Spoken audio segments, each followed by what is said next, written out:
পুরান ঢাকায় হাজির বিরিয়ানি চিনে না এমন কোনো মানুষ আমার কাছে মনে হয় বাংলাদেশে নাই। আবার হাজির বিরিয়ানির সাথে পাল্লা দিয়ে মোস্ট হাইপে আছে কিন্তু এখন হানিফ বিরিয়ানি। এই দুইটার মধ্যে কোনটা সেরা নাকি এই দুইটাই হাইপে চলে? চলুন একটু জেনে আসি। হানিফ বিরিয়ানির দোকানে এসে পুরাই মাথা নষ্ট ভাই, কি পরিমাণে ক্রাউড একবার দেখতে পাচ্ছেন। মানে একদল মানুষ টেবিলে বসে খাচ্ছে, আবার আরেক দল মানুষ টেবিলের পাশে দাঁড়িয়ে আছে জাস্ট সিটটা রাখার জন্য। আবার আরেক দল মানুষ কিন্তু বাইরে লাইন ধরে দাঁড়িয়ে আছে, রেস্টুরেন্টের ভিতরে ঢোকার মতো জায়গা নাই। তাহলে বুঝতেই পারতেছেন যে হানিফ বিরিয়ানিতে কি পরিমাণে ক্রাউড। এই যে এত বড় বড় ডেক্সি গুলো যে আপনারা দেখতে পাচ্ছেন, এইরকম 14 থেকে 15টা ডেক্সি বিরিয়ানি প্রত্যেক দিন সেল করে হানিফ বিরিয়ানি। এই দেখে হাজি বিরিয়ানির দোকানের কি হাল একবার চিন্তা করুন। 4 বছর আগে আমি যখন হাজি বিরিয়ানি খেতে এসেছিলাম, বিশ্বাস করেন ভাই বসার জায়গা ছিল না। ভিড়ের ঠেলায় তাদের কলা পাতায় বিরিয়ানি নিয়ে সাইডে দাঁড়িয়ে খাওয়া লেগেছিল আমাকে। সিরিয়াসলি গাইস, আমার বিশ্বাস হচ্ছে না যে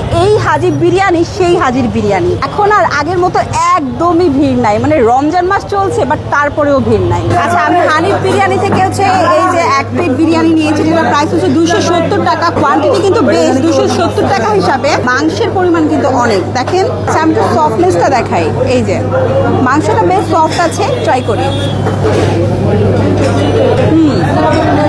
টেস্ট অনেক ভালো, খুব লাইট একটা মশলা আসলে ঢাকাইয়া বিরিয়ানি তো লাইট মশলা দিয়েই হয়। হাজি বিরিয়ানির কোয়ান্টিটি হচ্ছে 240 টাকায় হচ্ছে এইরকম কোয়ান্টিটি।